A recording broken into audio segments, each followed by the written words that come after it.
Sharon Armstrong. I have been a Stampin' Up! Demonstrator since 1997. I lived in Texas for years, like 40. I built my business in Texas, which is why my name is TxStampin. And I had no idea that I was going to move away from Texas.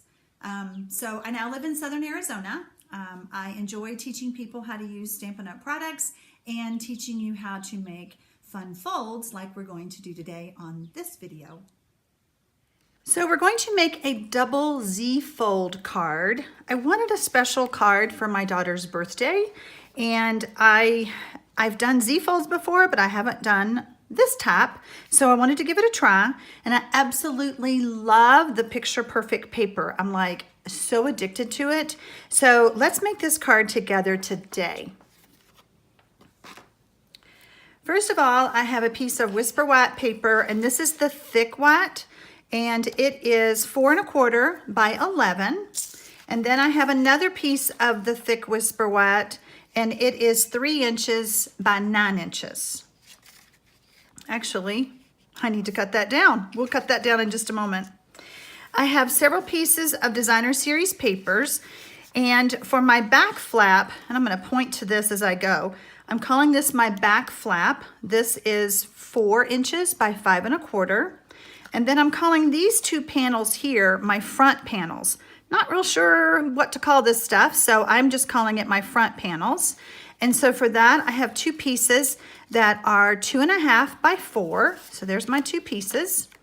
And then for my small inside panels, I have a piece that is 3 1/4 by 2 3/4. And then I have another piece that is 2 1/2 by 2 3/4. So, all right, so let's do our scoring.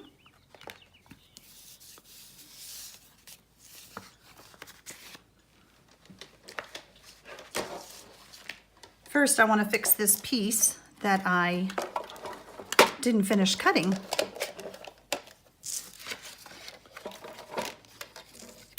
So I want this piece to be 9 inches. And then we're going to move that cutting blade out of the way. I'm going to put it up to the top. And I want to score, let's see if y'all can see. I want to score at 2 3/4 with the gray blade. And then I'm going to score at 5 1/2. This card is really super simple. When you look at them, they look complicated, but they're really not once I started playing with it. So now I'm going to take my other piece. And I'm also scoring that at 2 3/4 and at 5 1/2. So both of them are scored exactly the same, which makes it easy. All right, let's move this. You want to do what I call a mountain and valley kind of a fold. So we have a mountain and a valley, all right? We're going to do the same thing here. We have a mountain and a valley. Okay.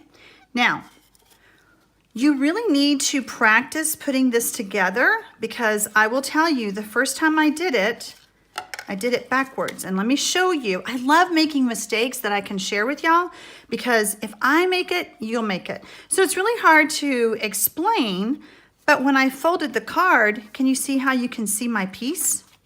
I'm like, well, that's not right. So basically, it goes like this. So when you close it, this piece covers up this piece. Makes sense, doesn't it? All right, so let's go ahead and put our card together. So I'm gonna get my Designer Series paper out. I will have all of the measurements and everything on my blog post. And I can't post it till it's my daughter's birthday because she might see it. So let's see. All right, so here's this. And then we're gonna take this piece. We're gonna put that right there. See how pretty this paper is? I mean, that looks like real candles. It's so crazy. Stampin' Up! Really did a good job with these Designer Series papers. I have bought so many packs and I just keep using them. I'm obsessed. Okay, so we'll line this up here. Now we're gonna get this piece. Now remember my boo-boo. So you want the larger piece on the front. So before you adhere your adhesive, before you stick anything down, put that there and make sure, yep, that's the one I want, okay? Don't do what I did. But like I said, if I made the mistake, you might too. So I just wanted to make sure I pointed that out.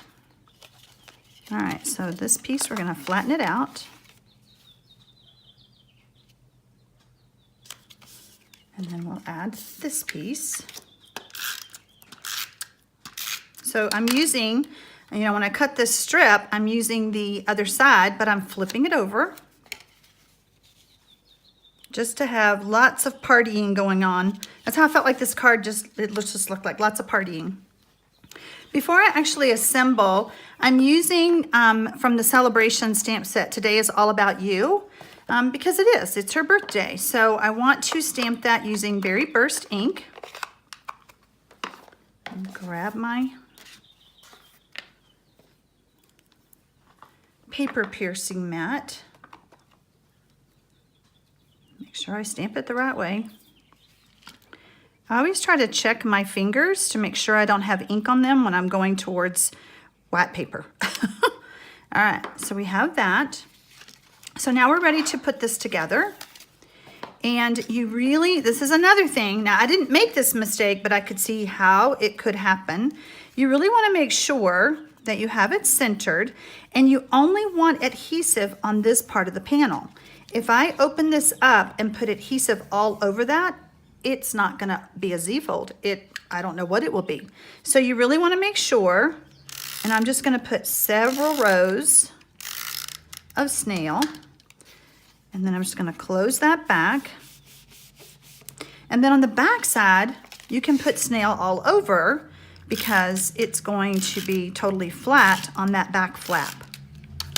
Okay, so the thing that I found is just closing the card like that.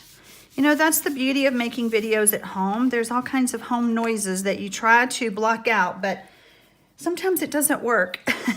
So if you heard that tone, I have a tone thing on my driveway when someone comes to my house. All right, so I want to mention a product to you that I don't want to say I forgot about it, but Stampin' Up! Has adhesive sheets, and they come 6 inches by 12 inches. And to put to use these, you know, you only want to use the amount that you need. So let's see, I'm going to pull this open. There's a little peel back flap. You just kind of peel that back. And then you can place your cardstock right on the edge. Close it back up. And now I can trim around that and not waste all of this other adhesive. But now basically I have adhesive on the back of my cardstock. Can y'all see that? So what I did was so this is what it looked like. I ran the happy birthday so you would, let me go back. You would pull this piece off. Don't run that part through your big shot. You're just going to be using this part. Make sense? So then I'm going to take my paper piercing tool. Hopefully. There we go. And just pull that off. So now I'm pulling the backing off. You know, you could use multi-purpose glue, but I swear I am just challenged with that stuff. I make a mess every time I do it, and this way I'm not making a mess. So now we're gonna put the happy birthday on, and it is sticky stuff. And if you'll notice, I changed the background on this piece because I felt like it kind of got lost. I felt like the words got lost, but this way I thought it would pop. So there you go. Hope you enjoyed this video, and I hope you will come back again. Thanks for watching. I sure hope y'all enjoyed that card.